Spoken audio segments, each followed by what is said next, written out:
I'm late to the party for this, but but it's better late than ever. Hey guys, welcome back to yet another YouTube video, and you might have had a look at the title and of this video, and yes, this is my thoughts on the 2020 MotoGP season. Of course, that wrapped up about a fortnight ago down at Portimao in Portugal.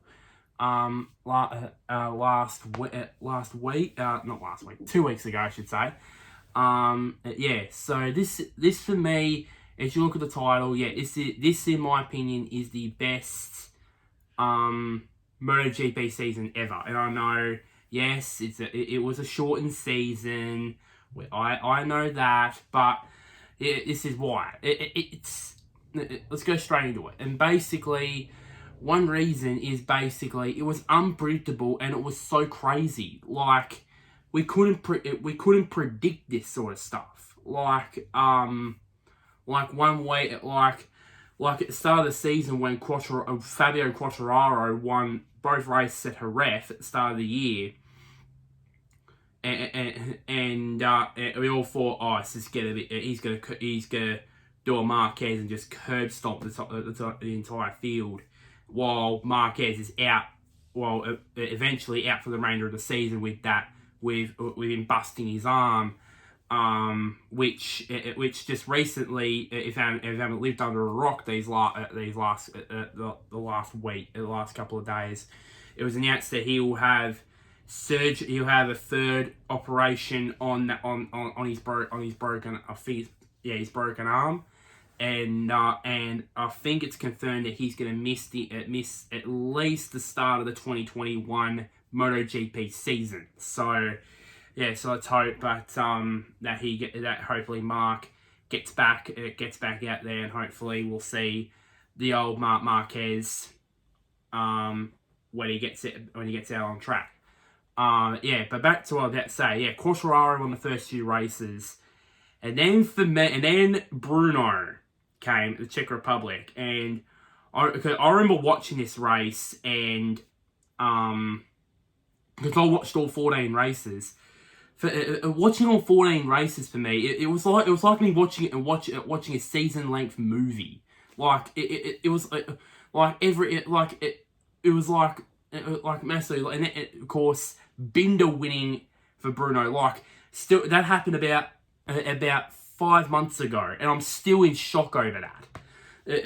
Still in shock that Binder won in his third freaking MotoGP start, and 2, KTM winning a MotoGP race. It's just unbelievable. And not the last time that KTM won in 2020. Let's just say that. Then, of course, the 2 Austrian races when Dovizioso won. Dovizioso won that a day after it was announced that he would split from the Ducati factory team. And eventually MotoGP itself.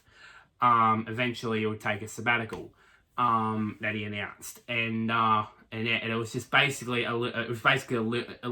like Steve Day said when Dovi crossed the line. He said, "Ducati, how do you like me now?" I just won for you. A day after I left. And the funny thing was, on the butt patch that he had, it said, normally it says Desmo Dovi.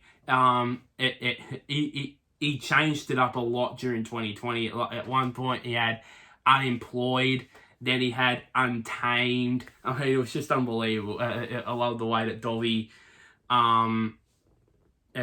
went things about it in his final season with Ducati, obviously. Hopefully he'll be back in MotoGP at some point in the future.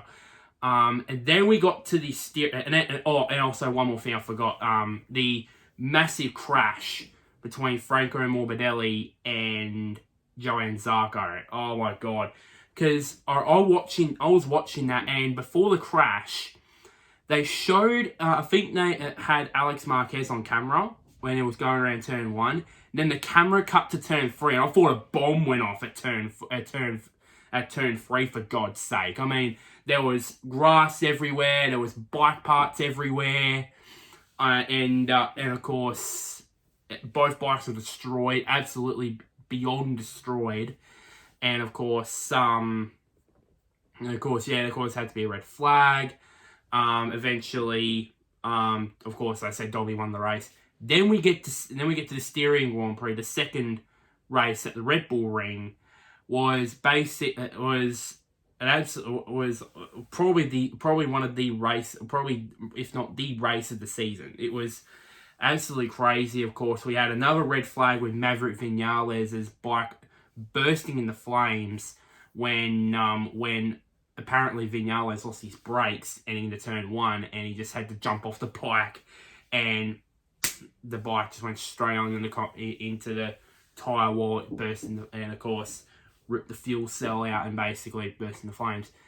And of course at that stage, Mir and Taka Nakagami were, I think they were 1 and 2, I believe.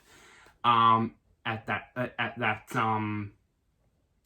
time, and then of course the red flag came out, and of course that meant that I remember Mir ran out of tyres, and he had to go on like a 16 lap a tyre that was about 16 laps old. It was that bad, and then of course that meant Pol Espargaro. I think the second race, Pol Espargaro led for pretty much all the second race after the red flag. And then Jack Miller, he was, of course, the Aussie, he was just there. He was there, but then on the final lap, he pulled the pin, passed him in the hairpin, and I thought, yeah, it's over. Yes, finally, Jack Miller's going to win.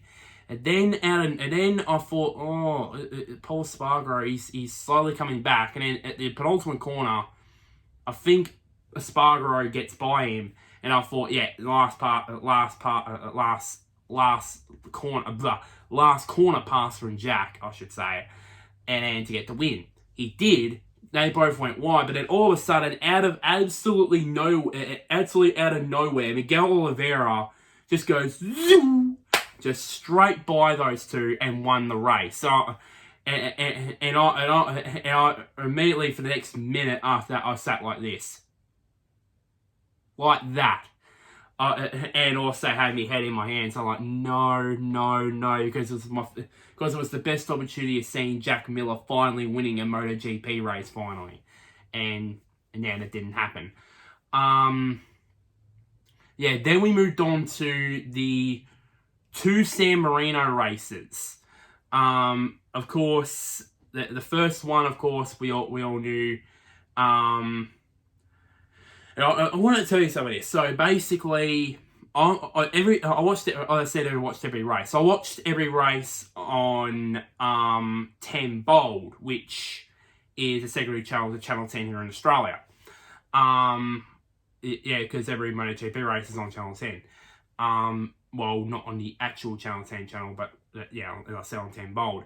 And and as they were going into turn 4 at Mazzano, they were about to head into commercial break. And also Fox Sports here in Australia is also doing it, but also broadcast MotoGP here in Australia, but they do at break free. But I don't have pay TV, so yeah. And just they go into commercial break, Quartararo goes down, and I'm like, oh Jesus, Quartararo's just gone down, and I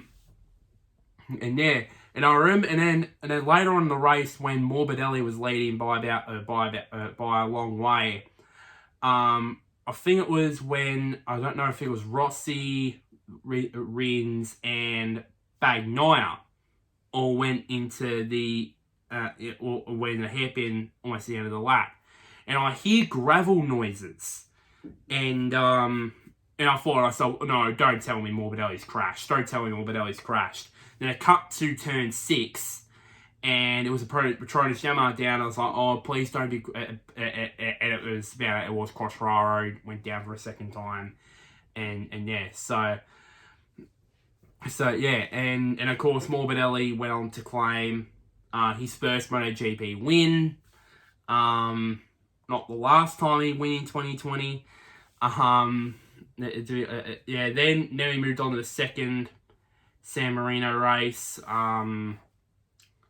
Of course, it was dominated by Maverick Vinales. Well, to be honest, Bagnaia deserved that win. He was out front. He was leading by about 2-3 seconds, and Bagnaia's got this in the bag. But unfortunately, went into turn 6, the exact same corner that caught out Quartararo. Caught out Quartararo in the previous week in Fabio's second crash. He crashed out there, and I'm like, no, Pecco, why did you do that? And then basically Vinales just totally went all the way to the end and got the win in the end. In the second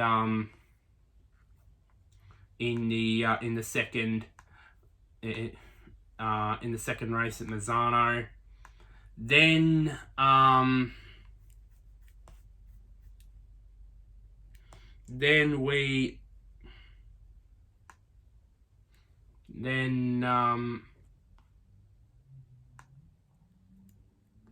of course we went to Catalunya, and of course Quartararo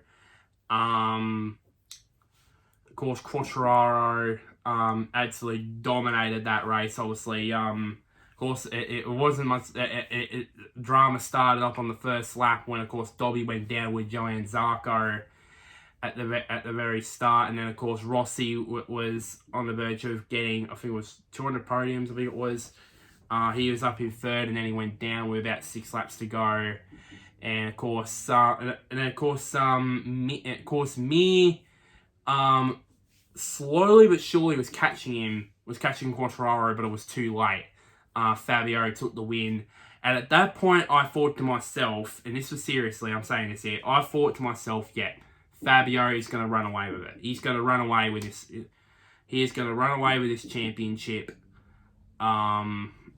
He's going to run away with it. And of course, I think it was the first time, since Le Mans 2007 that Suzuki had both their riders on the podium at Catalunya in this one. So, and then we moved on to France, and this time was another crazy race, another one. Of course, it began to rain. It was just everything was happening all at once. Of course, Alex Marquez, finished in second on a Repsol Honda. I wouldn't imagine having a Marquez on the podium, but I would imagine Marquez being on the podium at some time this year. I wouldn't imagine being Alex on the podium. But he came within 0.2 of a second from eventual winner Alex Rins, who I'm actually. Actually, I was looking at the wrong one. I got my laptop down here. It came within 1.2 seconds of Petrucci. And of course, unfortunately, Jack Miller, he was running at the front for most of that race, and unfortunately, his bike gave up the ghost, and his bike gave up the ghost, and that allowed of course Danilo Petrucci to win, and it must have been a fairly emotional victory for him. Struggling for most of the season, but then in that race, and also the whole that was crazy. I mean, and then a lap after that, Rins went down, and he had tremendous pace as well during that race. Did Rins, and he went down, and I'm like, oh, who else is gonna step up? And eventually, it was Alex Marquez.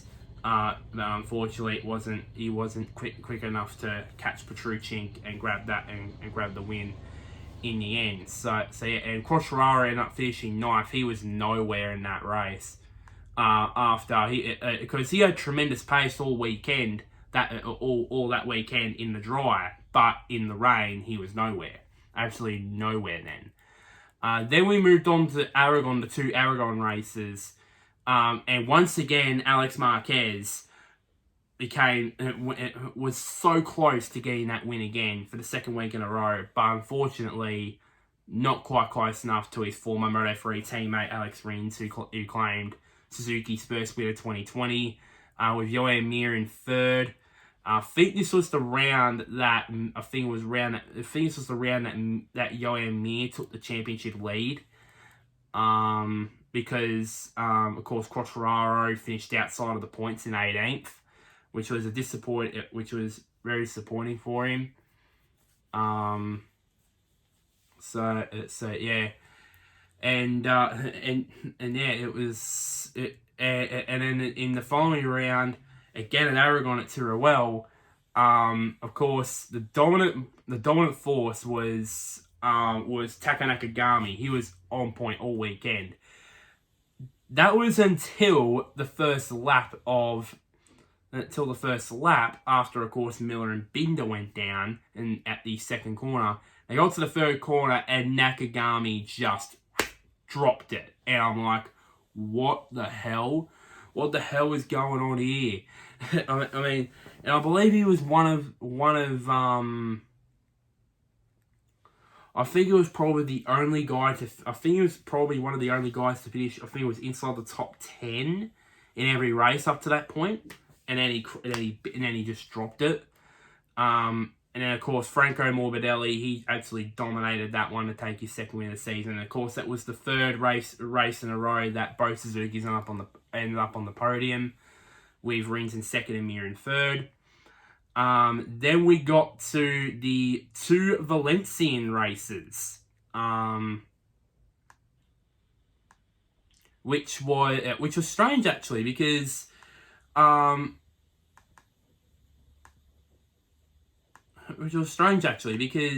for both Valencian races, let's talk about the first one.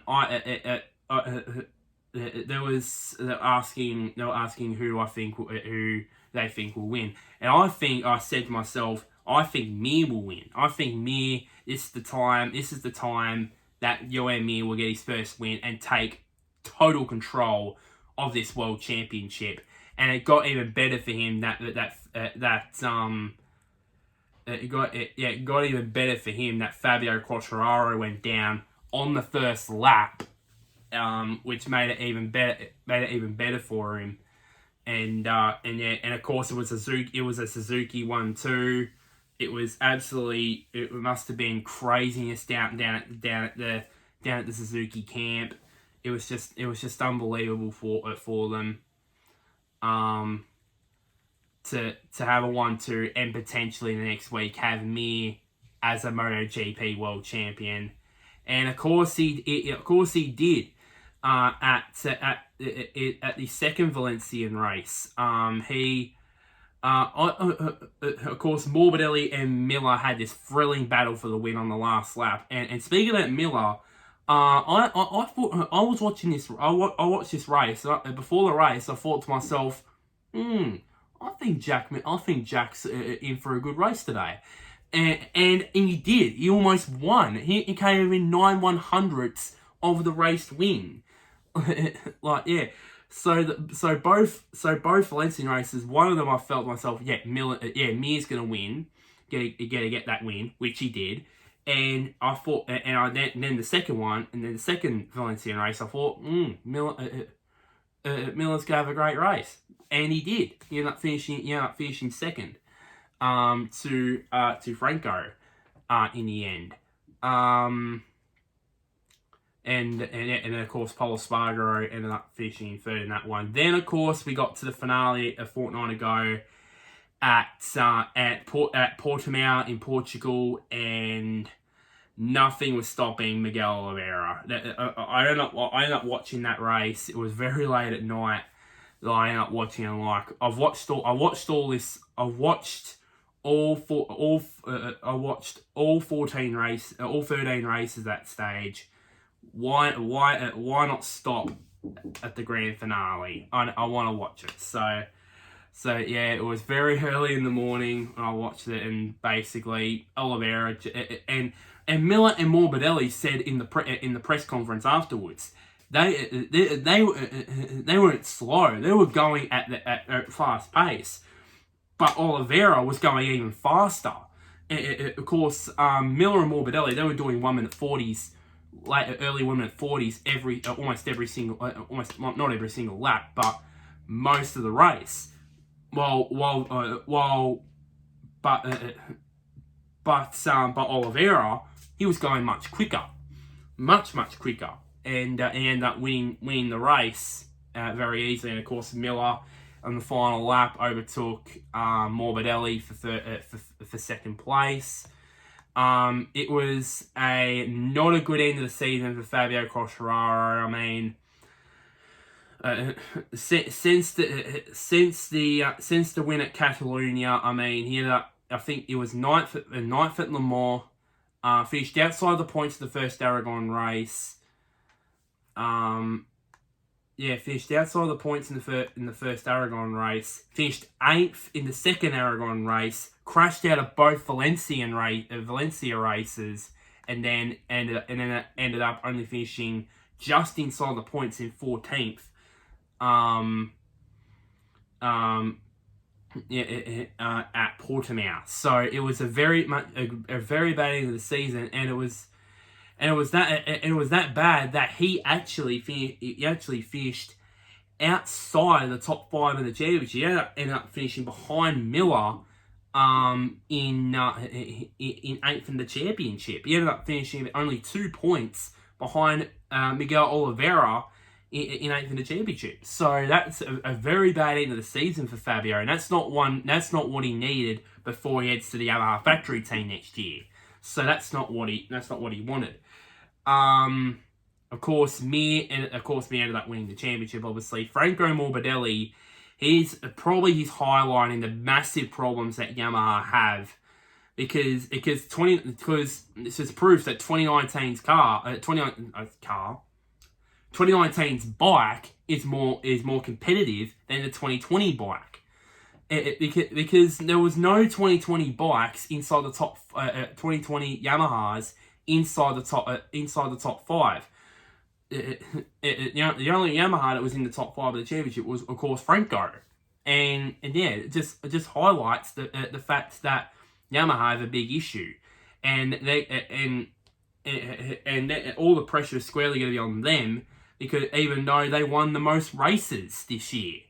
I mean, of course, Franco won 3 times, Morbidelli won 3 times, and Vinales won once at the second race at Misano. So that's 7 races that they won, most than any other manufacturer in 2020. But it's still the reliability problems with their Yamahas. I'm going to say this is a big what if. I'm going to say this. What if Franco Morbidelli had finished on the podium at the Andalusian Grand Prix, the second race of the season? For example, if he finished in third, for example, if he finished in third, I think he was in third when his when his bike gave up the ghost. He was in third. I think he was in third at the time. So that gets 16 points. And he so you guys can do the maths here. 16 points. 16 points added to that total. So I'm gonna do this now. 158, and then you add the 16 points. 174. If you add that, Morbidelli is the world champion, not me.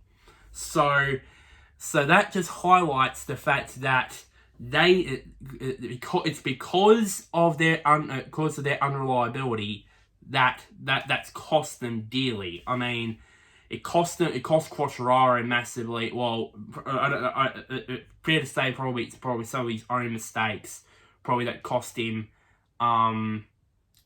cost him his shot at the world title, obviously. But yeah, and of course, now if we look back on, as we look towards Mir, he was the more consistent out of all the carnage and the craziness. He came out of that and just went full steam ahead and won and claimed the world championship. I mean, it was just unbelievable from Joan Mir. I mean, in his second year in the Premier class. I mean, both Mir and Morbidelli. No, not Morbidelli. Morbidelli's in his third year. I got mixed up there. Yeah, Mir in his second year, in his second season, won the world championship. That's an unbelievable feat from the Mallorcan and of course a former Mallorcan as well, MotoGP legend, and Jorge Lorenzo, of course. He didn't hesitate to congratulate Joan on his championship, and yeah, so let's hope he defends it well in 2021. Now, I'm going to end this video with some stats and some interesting facts that I've created. For some of you guys, these stats you might not be surprised. You might have heard. Some of you might not have heard of. So here are the stats here. So out of the 14 races in MotoGP in 2020, there were 7 different riders that claimed pole position from 6 different teams. Then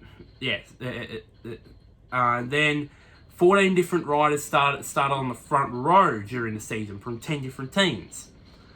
Of course, the obvious one: 9 different race winners from 6 different teams. Of course, the 9 different winners, of course, equaling the most of any MotoGP season. Of course, from 2016. Out of those 9 different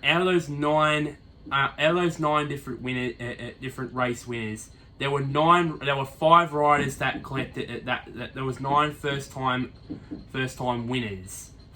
5 first-time winners for riders, and that was Fabio Quartararo, Miguel Oliveira, Franco Morbidelli. Trying to think, Brad Binder, and who was the last one? Joan Mir. So those were the 5 first-time winners. And then there was 3 teams that won races for the first time, and that was Petronas Yamaha SRT, the Red Bull KTM Factory team, and the Red Bull KTM Tech Free team. So those are the 3 winners there. 10 different, and this is where it gets, if you want to make it, it gets, some of you guys don't know. 10 different riders had the fastest lap of the race during the season from 7 different teams. 14 different riders led laps in races from 8 different teams. So yeah, and then of course the big one here: 15 different riders went on the podium for 9 different teams. So yeah, those were the stats there that I collected there. Now to end this video, I'm going to show you some interesting facts. So some of these facts you might have known. Some of these facts you might not have known. But I'm going to say them now. Joan Mir is the first world champion in the MotoGP era. I say MotoGP era because I couldn't be bothered working at the whole entire world championship from the very start in 1950. Just couldn't be bothered. In the MotoGP era to have not had a front row start. He never had a front row start during the season in Mir. That just proved that he was not a qualifying. He was not this qualifying beast ended up on the front row for all the season. He was basically a race demon. He was race consistent, and of course he wasn't focused on qualifying. Obviously, you can tell. This next fact.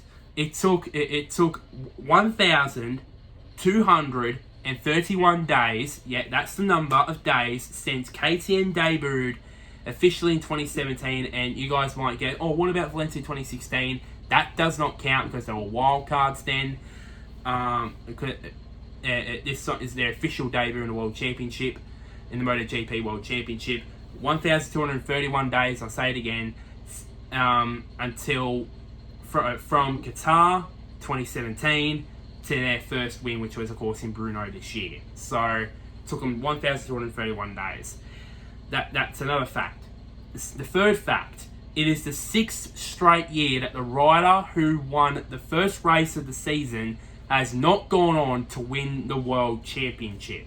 Of course, Fabio Quartararo won the first race, and of course, as we all said a moment ago, he didn't go on to win. He had a very bad end of the season, obviously. Speaking of Fabio Quartararo, this leads on it's on the fact number 4.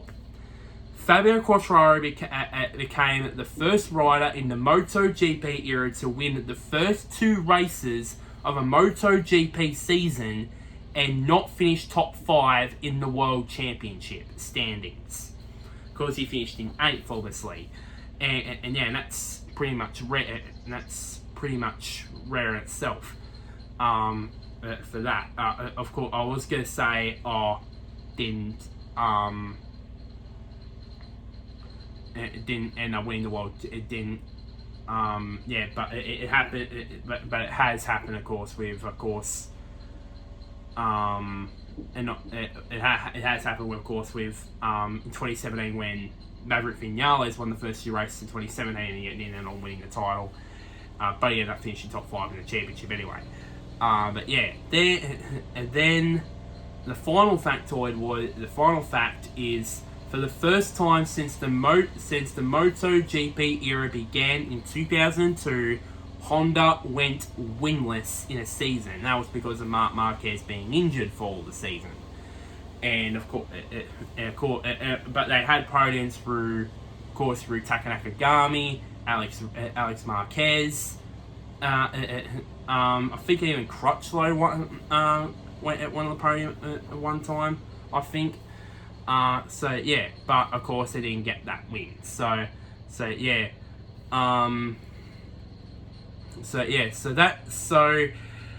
that's the end of this. So that's basically the end of this video. Just for me explaining the MotoGP season and what my thoughts on it. And so yeah, if you guys don't think this is the best MotoGP season of all time, find me another season. And probably some people say 2016. Some people in the comments will probably say to me 2016. But no, it just does not compare to this season. I know it was a shortened season because of the global pandemic, but it became better. And yeah, and also while I'm speaking about, congratulations to Albert Arenas for winning the Moto3 World Championship at the final race at Portimao, and the same thing in to Enea Bastianini on his Moto2 World Championship. And I can't wait to see Bastianini in the MotoGP class next year with the VR46 backed Vintia team. So I can't wait to see what he does there. And also one last thing, congratulations to Remy Gardner on winning his first Moto2 race at Portimao, which was a fantastic achievement. I'm glad to see the Gardner name back on top of the podium in world motorcycle racing. It's just happy to see that, and hopefully you'll take that win into 2021 when he's on the Red Bull KTM team for 2021 in Moto2. So yeah,